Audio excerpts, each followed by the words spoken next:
abantu bandura umugera w'ikiza ruhonyanganda sida baragabanutse mu mwaka wa 2010 gushika mu mwaka wa 2021 ariko rero ngo igitigiri cyarasubiye kuduga mu mwaka wa 2022 ni bimwe mu bishikirizwa na Jean Baptiste Nzorironka nkuze wo mu bushikiranganje bw'amagara y'abantu reka tumwumvirize hari n'ibindi bitari bike yashikirije. Uno munsi ubushikiranganje bwo kubungabunga amagara y'abantu no kwangiza ruhonyanganda sida ubicishije mu mugambi w'igihugu jeje kwanya sida CNLS atunganije inama yo kurabira hamwe n'abasanzwe bari mu mashira hamwe yigenga adaharanira ivyicaro vya politiki asanzwe afasha cyane mu bijanye no kugera no kugwanya umugera wa sida mu Burundi. Kabiyo nama rero bwa mbere kwa rukurabira hamwe ibijanye n'ukuntu umugera wifashe mu gihugu, ibijanye n'ibikorwa basanzwe bafasha ubushikiranganje bwo kugwanya umugera wa sida ingene vyifashe n'ibishobora gukorwa kugira ngo umugera wa sida ugwanywe bimwe bikwiye kugira ngo na ryahangiro ryo gushika mu mwaka wa 2030 yuko umugera wa sida waranduranywe n'imizi ko ryoshikirwa ihangiro ry'isi yose. Mu bijanye n'ibiharuro rero umugambi w'igihugu ujejwe kugwanya umugera wa sida ari wo bikurikiranira hafi watweretse ibiharuro uko vyifashe, tukaba twasanze kuva mu mwaka wa 2010 gushika mu mwaka wa 2021 igihugu carateye intambwe ishimishije haba mu byo turavye mu bana bavukana umugera wa sida canke turavye mu bantu bashasha bandura uwo mugera wa sida. Twabonye ko kuva mu mwaka wa 2010 gushika mu mwaka wa 2021 ibiharuro bya abana bavukana umugera wa sida byagiye biragabanuka kuko byavuye kuri bice 26 n'uduce 6 kwijana gushika ku bice 7 n'uduce 9 kwijana.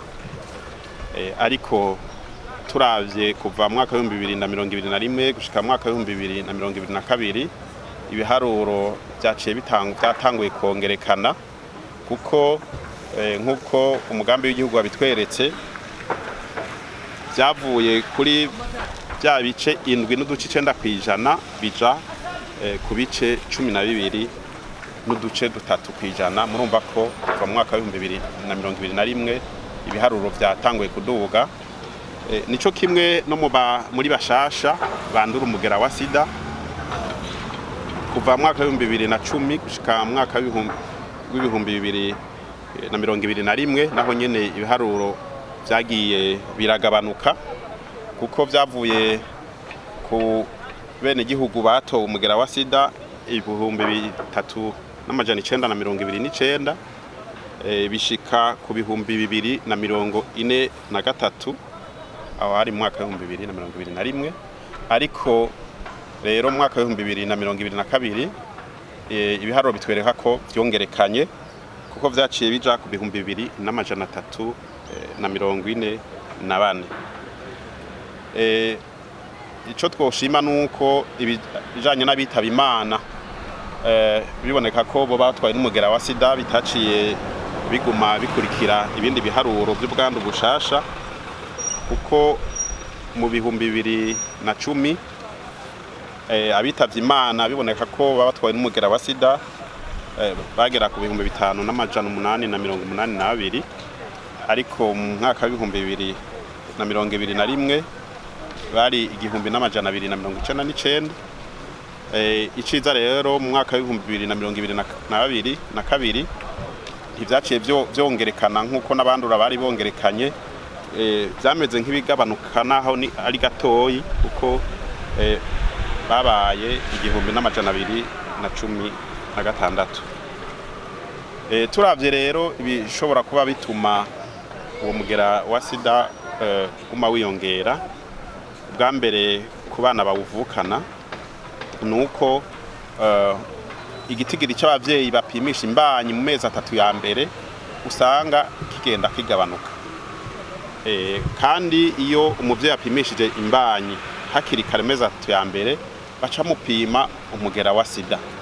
Iyo rero ari kwa muganga agatogwa uwo mugera wa sida kabara kayo keza guca bamushira ku miti kugira ngo ubwa mbere avugwe, ariko cyane cyane umwana ari mu mbanyi akingigwe kugira ngo ntazovukane uwo mugera wa sida.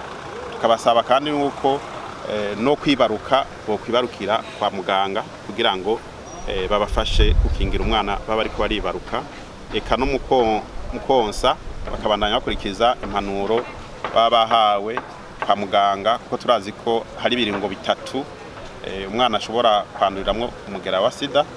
Ubwa mbere akiri mu mbanyi kwa nyina, ubwa kabiri kujya munsi umuvyeyi ariko aribaruka, ubwa gatatu kiya gihe ariko aronka ahose umuvyeyi atakurikije impanuro zo kwa muganga, umwana ashobora kwandura umugera wa sida. Ikindi tubona kandi gituma umugera uri kurongerekana nuko mu bakiri bato gushika ku myaka 24-25 tubona yuko ubwandu buriko buriyongera ku murindi udasanzwe. Ico naco twibaza ko coba kiva ubwa mbere ku gutituka kw'imigenzo y'abarundi, kuko mu Burundi kirazira kugira imibonano mpuzabitsina utarashikira igihe cyo kubaka. Ubu rero tukabona ko hariho abakiri bato batari bake usanga bagiye mw'ivyo bintazi ataragera batarashikira iyo myaka. Aho naho ugaca usanga kandi babigiyemwo atanu ubwenge bashizemwo, ugasanga ntibikingiye, bigashobora guca bituma bashobora kugenda banduye umugera wa sida, bigashobora gutuma haba zanda z'indaro zitifujwe, eka bigashobora gutuma bandura n'izindi ndwara zifatiye mu bihimba by'irondoka.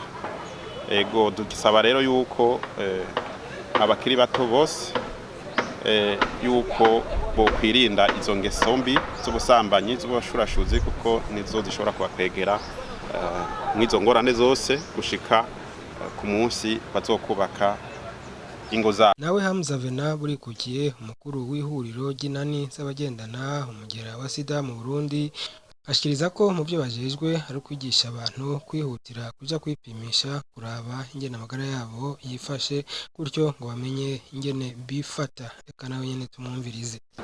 So uburyo bwabuze saba bikora babuze, habaye gusamara tuvuga ati mu gutunganya neza ingene abantu bakora, nihimiriza risa niri tebukirwa bashara cyane nguvu mu byo kutanga imiti kuvura n'izindi ndwara, mugabe bagara yuko ihimiriza ariyo bya mbere byoje imbere bango bantu bandura. Tuvuga tuti rero ubu kuko bayivuze n'abaje mu manama hayakeneye ko ikigo cya Shepseneres kijejwe kukurikirana abeko bakora ku rubuga bwose bamenye bati uyu afise uburyo yahawe na naka bungana uku bukoreshwe iki gikenewe.